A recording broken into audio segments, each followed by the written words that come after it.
আসসালামু আলাইকুম।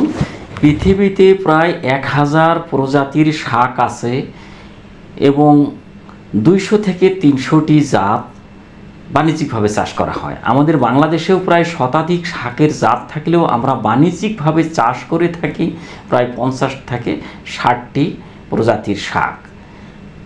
আমাদের দেশে যে সমস্ত শাক হয় ইহার মধ্যে শীর্ষে পুষ্টি উপাদানের মধ্যে রয়েছে কুলেখাড়া শাক।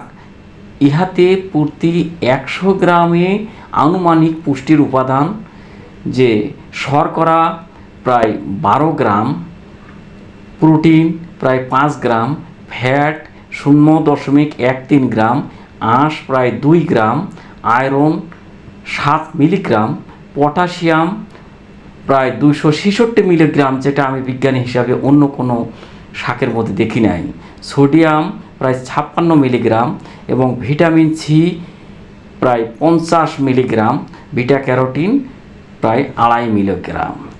এই যে উচ্চমানের খাদ্য, এই শাকটি যে বাংলাদেশে ঔষধ হিসাবে ব্যবহার হয়, ইহার মধ্যে উচ্চ আয়রন থাকার কারণে একটি মধ্যম বয়সী মানুষ প্রায় 8 মিলিগ্রাম আয়রন প্রয়োজন। এর মধ্যে প্রায় 100 গ্রাম শাক খেলেই প্রায় সেটা পূরণ হয়ে আসে। আবার শিশু কিশোরদের জন্য প্রায় 7 থেকে 10 মিলিগ্রাম, প্রায় 100 গ্রাম শাক খেলেই প্রায় পূরণ হয়ে আসে। তবে আমাদের যারা কিশোরী বা বাচ্চা ধারণ করতে পারবে এমন মহিলাদের জন্য 18 মিলিগ্রাম যে আয়রনের প্রয়োজন, ইহার প্রায় যে 3 ভাগের 1 ভাগ পূরণ করে এবং গর্ভবতী মহিলাদের জন্য প্রায় 27 মিলিগ্রাম আয়রনের প্রয়োজন হয়। সেখানেও প্রায় দেখা গেছে যে 3 ভাগের 1 ভাগ পূরণ হয় এবং স্তন দানকারী মহিলাদের জন্য 3 ভাগের 1 ভাগ প্রায় পূরণ হয়ে যায়।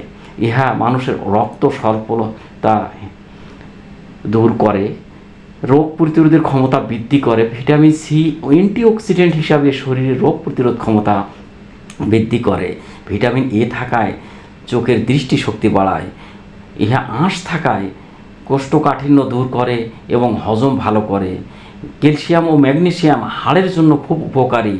ইহা বাংলাদেশে আদিমকাল থেকেই যে কিছু ঔষধি চিকিৎসায় ব্যবহার হয়, যেমন মূত্রতন্ত্রের সমস্যা, লিভারের সুস্থতা, সাধারণ দুর্বলতা এবং কিছু কিছু মানুষের যে শরীর দুর্বলতায় এইটা ঔষধ হিসাবে ব্যবহার হয়। ছিল আপনাদেরকে বলা এবং আপনার দায়িত্ব আপনার পরিবারকে এবং আপনার আত্মীয় স্বজনকে নিরাপদ রাখা এবং পুষ্টিতে স্বয়ংসম্পন্ন করা।